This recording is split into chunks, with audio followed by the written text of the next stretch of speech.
Page 27, Peacherine Rag. It's a ragtime piece by Joplin. He's a famous ragtime composer. Ragtime is a style of music. It's like classical, jazz, swing, blues, ragtime, boogie woogie, different kinds of music, genres, rock and roll type thing. Well, a lot of syncopation in ragtime music. Well, there's been syncopation around since the beginning of music, so that's no big deal. But ragtime has a particular feel to it. Now we get in, okay, what's syncopation? The different definitions, you can figure it out for yourself. You can Google syncopation. To me, syncopation is simply when you're thrown off the beat slightly. You play a note when you don't expect it, or you don't play a note when you do expect it. And they give different examples over here on page 26, but I like to use the music. So let's look on page 27 in this rag. The first measure, there's no syncopation. You got 4 quarter notes. But the second measure, we're throwing it off. Because what we want to hear in the second measure is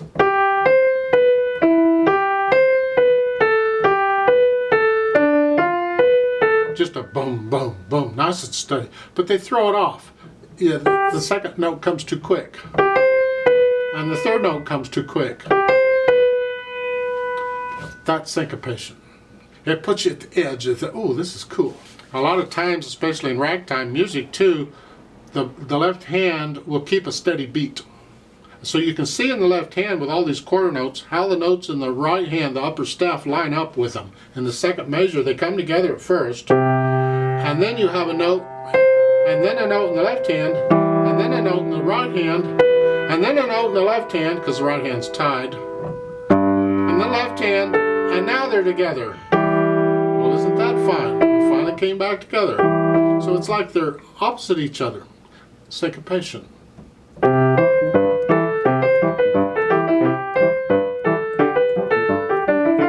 So forth, that's syncopation. Now let's talk about this piece. Common time or 4/4 time, no sharps or flats in the key signature or in the key of C major. Make sure you can do the C major scale at least 2 octaves up and down. And while you're at it, do the A minor scale, at least 2 octaves up and down. Wouldn't hurt to do the arpeggios too, 2 octaves up and down. C major, not A minor. Now let's talk fingering and rhythm and all that, starting in the right hand here. So it's 1, 2, 3, and 4, and 1, and 2, and. You're on the and of 2. 1, and 2, and 3. See, the second B is on beat 3, and then and 4. If I take out the tie on the 2 B's and play all those notes, 1 and 2, 1 and 2, and 3, and 4. See, and then I put the tie in a, I think playing the second B, I'm just hanging on to it. So it's 1 and 2 and 3 and 4 and 1 and 2 and 3 and bring the thumb down. Same rhythm, different notes. Reach up a little finger. Now they say third finger. That's all right. And then thumb. I use 4th finger on the D. And the crossover.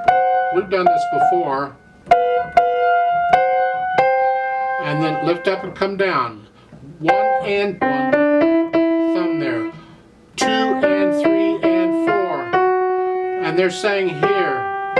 That's okay if your hand's big enough. If it isn't, you need to use thumb. Here, you use thumb instead of 4th finger and then the little finger. But if your hand's big enough, the fingering in the book is fine. Again, we're just not crossing the thumb if we don't have to. Third line, 4th line, some line, it's down there next to the bottom. You see it's here? 1 and 2 and 3, 2, 5. And they're saying 5 again, and then a 1, 4. That's sort of okay, but I'd still like to connect it. I like to connect that. So if I can do here and then a 1, 1, 3, I can connect them that way. And then lift up. 1, 2, 3, and then 4. Now, second, this is the last line, second to last measure. 1 and 2 and 3. I'm going to do 5, 4, 3. I want to connect these. And then I can do the 1, 5, F natural here. And you can do 4 here if you want. Here, just is what I'm doing. Or the fingering in the book if you prefer. Not 1, 5 again, please. Connect this. I disagree with the slur. To me, that slur line in the next to the last measure should cover the first note in the last measure. Just carry it, it's all together. Connect, don't separate the last note. And then up here, that chord is an E, a G, and a C. A C chord. Okay. Left hand has the broken chords. C chord. And you're sort of in this position. They're using fourth finger, but third finger means if you just stay in this position, you're there. Second line, you're here. Now, you can do this because this is common, is because we got to go to here, and we got these notes. We can play these notes with the thumb. You just move the thumb a little bit and play them both there. So you can do here. Actually, you use second finger then.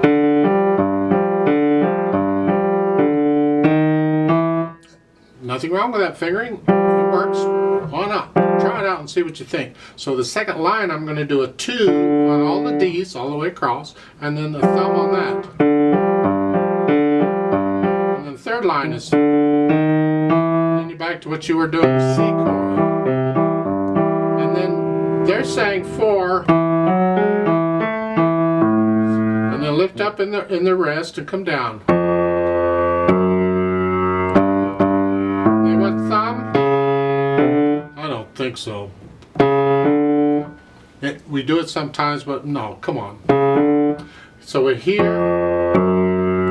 Why not do a 5 here? A 3, 5. They're repeated notes. I use different fingers. And then 4, 2, 1. Recommend that. Then put the hands together. I know I'm going quick. I'm just trying to shorten the video. You just watch it over and over until you get it. You go slow. Just work out these rhythms and fingering. Rhythm's not a problem. In the left hand, they're all pretty much quarter notes. Put them together. And again, I'm still connecting everything here.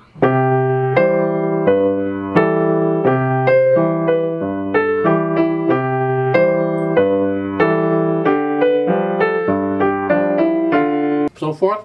Just play it, get it all worked out so the hands are working together, and then go back and get rid of the hesitation. So the beat is a steady beat at some speed. It can be slow, it's all right. Then we can go put in the articulation, and I recommend a nice light wrist staccato. Now in the second measure, those to neutral, you connect these. I just slur that whole measure. And slur the whole measure together. The left hand is still staccato. Can you do staccato in one hand and slur the other? You need to be able to do that.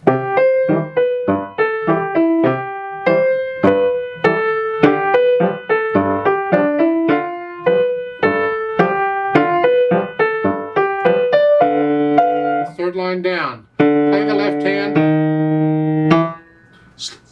Connect that, slur it, and it's staccato. But here it's staccato, and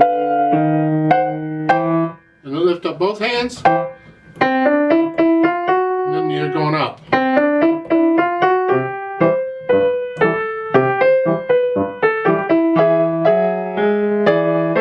See, this is all connected here. Staccato, staccato, and then tenuto. Connect these as best you can. Staccato, and here. Staccato there.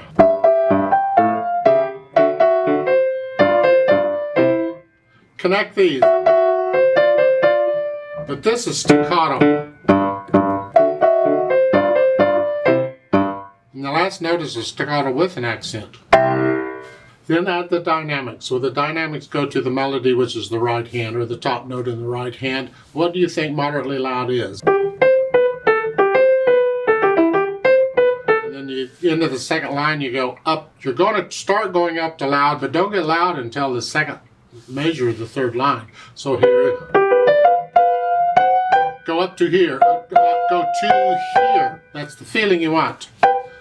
So you're going to crescendo gradually. Don't get in a hurry. You don't want to be loud until that note.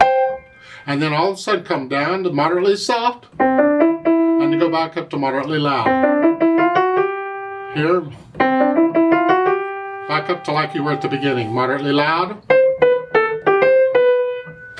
And then the last line, you're going to crescendo back up to loud again. If you want to come down to moderately soft to start it, right there, in the third measure there, you're loud. And the last note is very loud because of the accent. Keep the left hand in the background out of the way.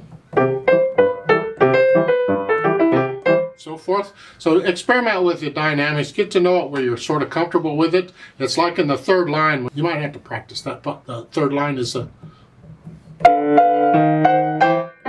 here, soft, and then go back up.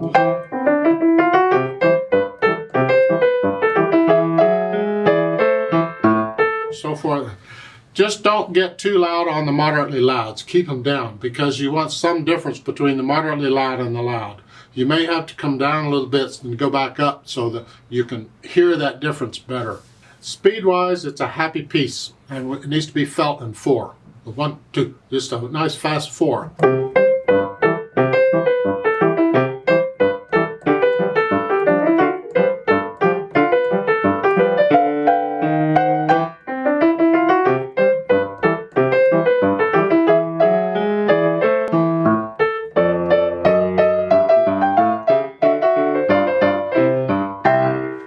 There's no retardando at the end of these. A lot of times in rags you don't, it's a party piece. You just keep going all the way in to the end. And when you hear the big loud note, you know you're done or something like that. Now it has to be your speed. It's got to be controlled. It's got to be even. If you're fast as this, you're lively.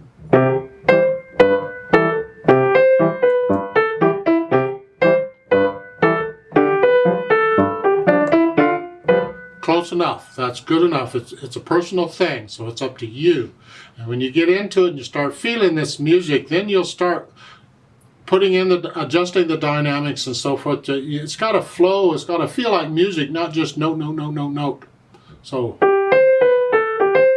a lot of times with a syncopated note, we accent them just because they're syncopated. Right there on the B. So it's.